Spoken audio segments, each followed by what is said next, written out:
Now I come to the fourth Ariyan truth, is that there is a path shown by the Buddha to this state of freedom from suffering, the state of Nibbana, and the Buddha called it the Ariyan Eightfold Path. It's called the Ariyan Eightfold Path because it consists of 8 factors, 8 things in the path that have to be cultivated. If we cultivate this Ariyan Eightfold Path to a limited extent, then we become an Arya. If we perfect all the 8 factors of the Ariyan Eightfold Path, we become an Arahant, completely liberated, completely enlightened. The first factor is right view, followed by right thoughts, and then right speech, right action, right livelihood, right effort, right mindfulness, and right concentration. Now in one sutta in the Majjhima Nikaya, it is stated that the Ariyan Eightfold Path,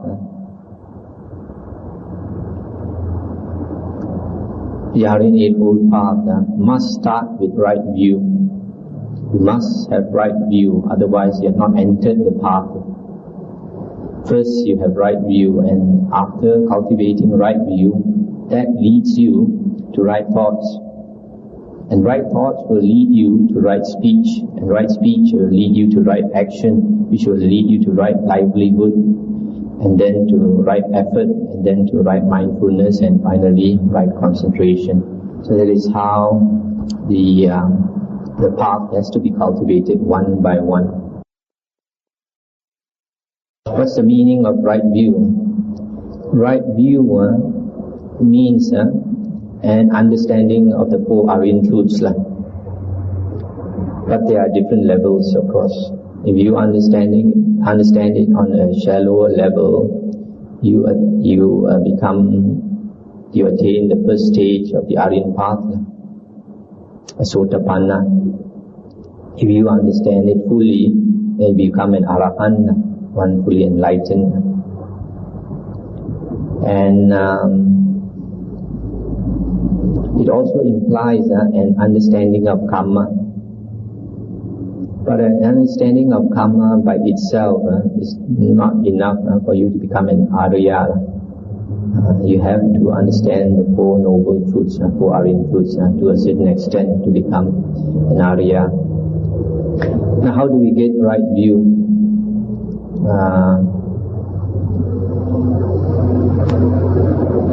Before I come to that, there is a sutta in the Anguttara Nikaya 4.20.196 where it says that a person with right view understands the 4 noble truths. So as I said, if you understand on a shallower level the 4 noble truths, you have attained the first stage.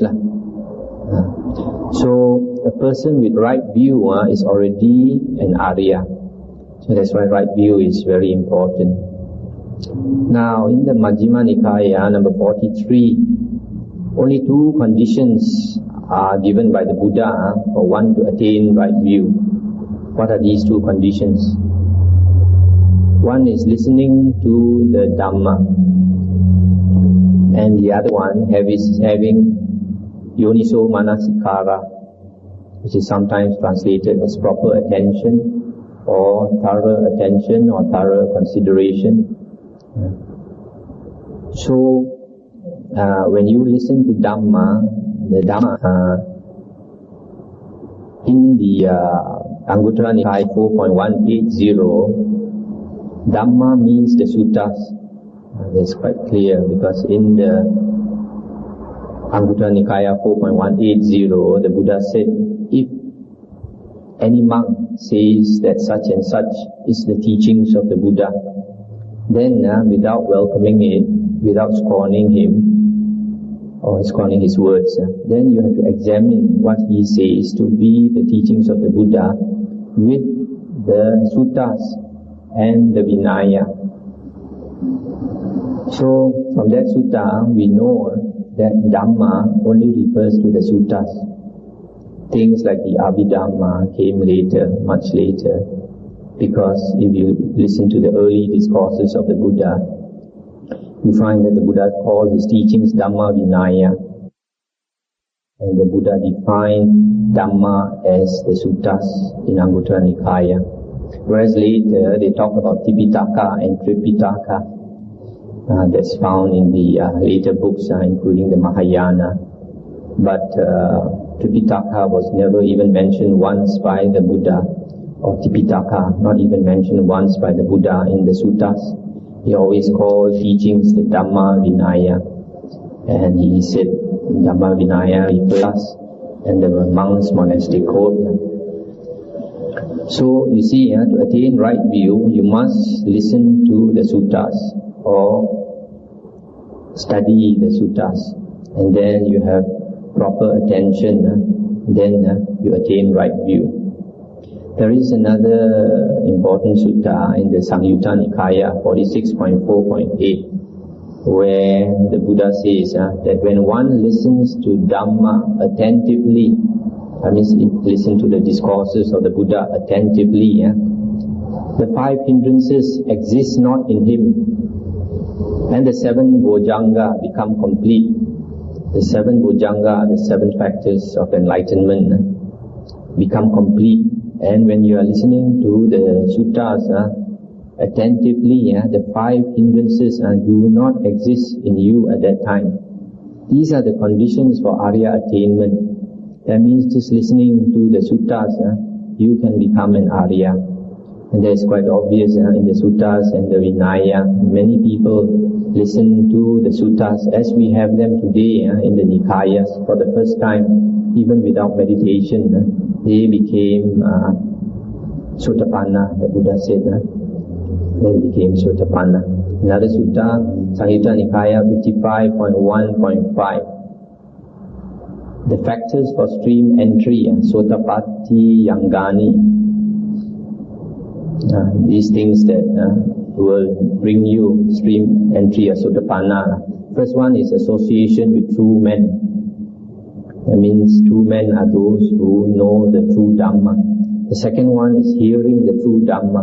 And hearing the true Dhamma refers to the early four Nikayas of the Buddha, because the earliest discourses of the Buddha, which are consistent without any contradictions, are found in the earliest four Nikayas, the Digha Nikaya, Majjhima Nikaya, Samyutta and Anguttara Nikaya.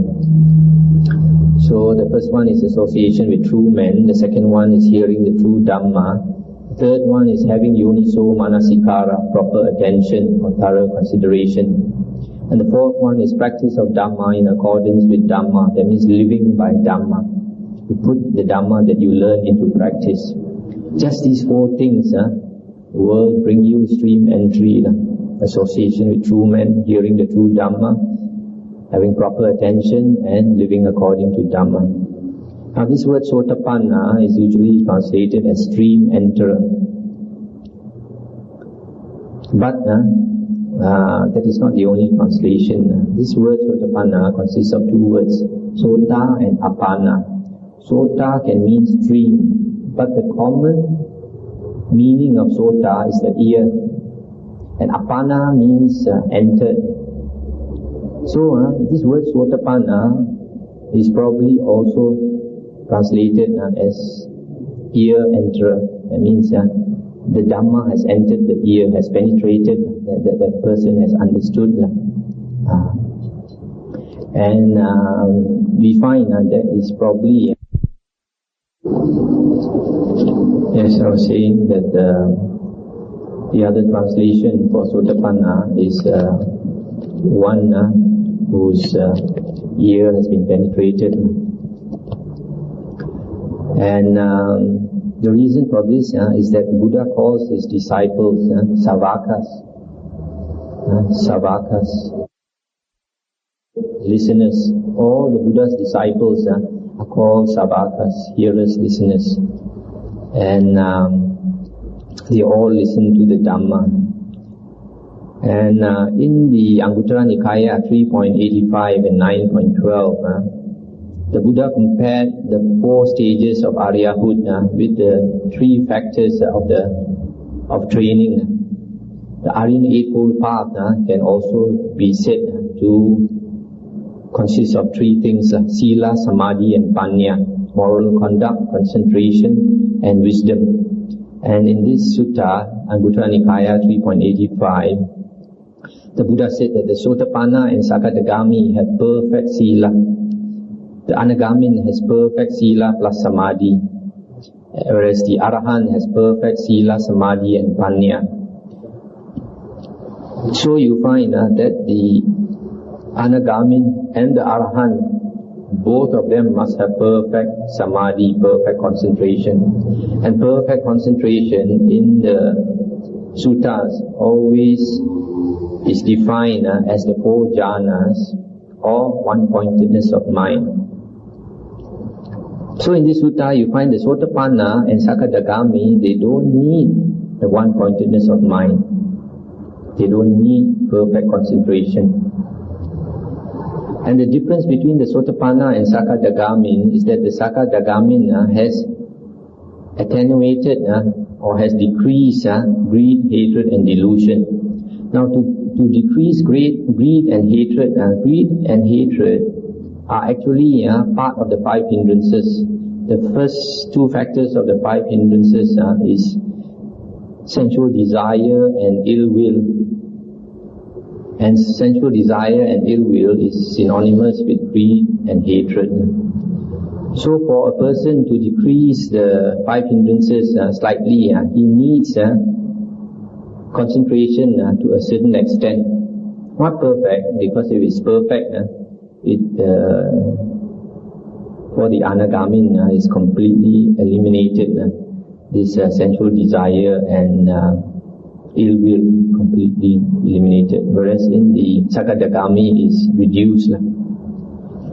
So because of that, you find the Sakadagami, he needs to meditate, he needs a certain amount of concentration, whereas the Sotapanna, the greed, hatred and delusion has not been decreased. In the suttas, the characteristics of the Sotapanna is only given as unshakable faith in the Buddha, Dhamma and Sangha, 3 things, and he has perfect virtue. So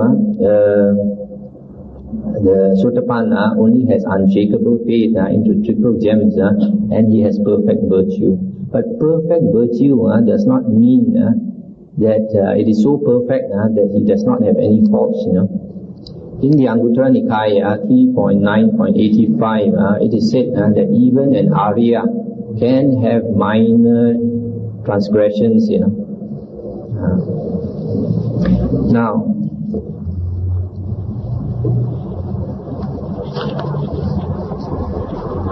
some people think that the Sotapanna is so high a stage that that person is so perfect, but it does not appear so in the suttas. In the Samyutta Nikaya 55.3.4, there was a man by the name, a Sakyan by the name of Sarakani.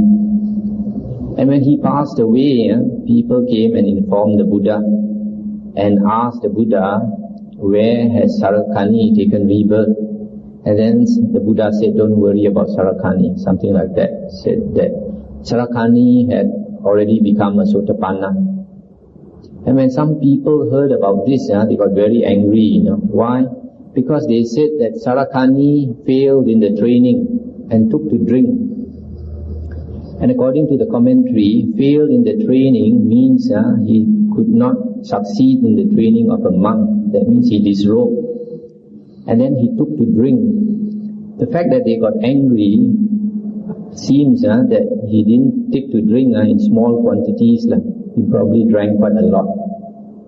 And yet the Buddha says that he was a Sotapanna.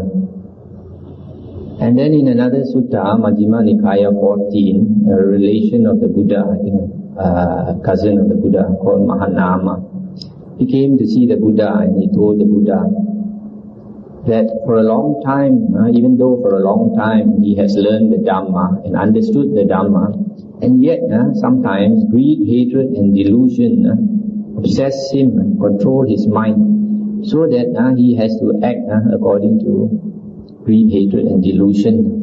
So he asked the Buddha, is there something I have not cultivated? That's why I am still controlled by greed, hatred and delusion. Then the Buddha said, Mahanama, as long as Ariyan disciple, even though he has attained something like, even though he has attained Ariyan wisdom or something like that, yet if he has not cultivated piti and sukha, then he will still be led by sensual desires. Now piti and sukha is something that you get when you attain the jhanas. If you haven't attained the jhanas, one-pointedness of mind, you cannot get piti and sukha. So when a person has attained piti and sukha, then greed, hatred and delusion cannot control him anymore. But before that, it can control him. Now according to the commentary, Mahanama was already a Sakadagami, second stage Ariyan. And yet he is led by greed, hatred and delusion, sensual desires. So from these two suttas, you find that the lower stage Ariya is still has certain weaknesses. That's why in the suttas we find that it is probable that the first stage, Sotapanna, is just attained by hearing the Dhamma, paying proper attention and understanding the suttas. That's why it is so important for us to study the suttas. That is the foundation. If you don't have the foundation, you find even you meditate for many long years, that you will give up, as has happened in Penang. There was somebody who was supposed to have meditated for 20 over years, and he gave up Buddhism in the end. Now, the second factor of the Ariyan Eightfold Path is right thoughts. And right thoughts means the opposite of the wrong thoughts of greed, ill will and harming, and it means the thoughts of renunciation or non-attachment, the first one, being able to let go. The second one is thoughts of goodwill, which is the opposite of ill will. And the third one is thoughts of harmlessness or meekness. Being meek is quite a blessing. It's mentioned in the Mangala Sutta and also in the Bible. So that is the right thoughts that we should have. If we have such right thoughts of non-attachment and goodwill and harmlessness, then we start to counteract the three poisons of greed, hatred and delusion. And right thoughts will lead to right speech. Why? Because before we speak, we must think. As stated in the Dhammapada, the first verse, mind is the forerunner of all states. So if we have right thoughts, it leads us to right speech. And right speech refers to four types of speech. The first one, abstention from lying. The second one, abstention from malicious tale bearing. Sometimes the second one is translated as slander, abstaining from slander. But slander, the actual meaning is that you hear somebody say something and then you go and repeat it to somebody else. You hear A talking bad about B, then you go and carry tales to B and then cause A and B to quarrel and fight. That's the meaning. Then the third one is harsh words or coarse words. We avoid that, because when you speak harsh words, nobody can accept it. Even sometimes your intention may be good, you speak a bit louder and people get angry. Because all of us, we have that anger in us. It's like a jack in the box. You touch the jack in the box and it pops up. So somebody gives you a reason. We should avoid harsh words. And then the last one, we avoid unbeneficial talk or frivolous talk. And frivolous talk, according to the Dhamma, is talk about politics, talk about sports, talk about this and that. And beneficial talk is talk about wanting little, contentment, seclusion, sila, samadhi, panya, moral conduct, concentration and wisdom, etc. So right speech is these factors, abstaining from lying, from malicious tale-bearing, from harsh words and from frivolous talk.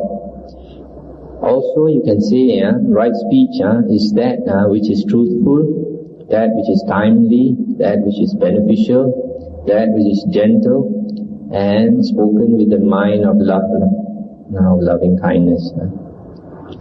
That is good speech. And then right speech will lead us to right bodily action. Right action.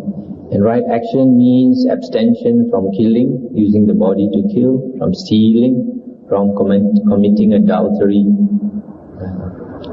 Committing adultery in the Nikayas, the Majjhima Nikaya, refers to having a sexual relationship with 4 classes of person. First one is to engage in sexual relationship with somebody's husband or somebody's wife. Second one is having a relationship with somebody who is already engaged, betrothed to somebody else, somebody's fiancé. Fiancé you have a relationship with. Third one is the certain people who are too young under the guardianship of parents or brothers and sisters.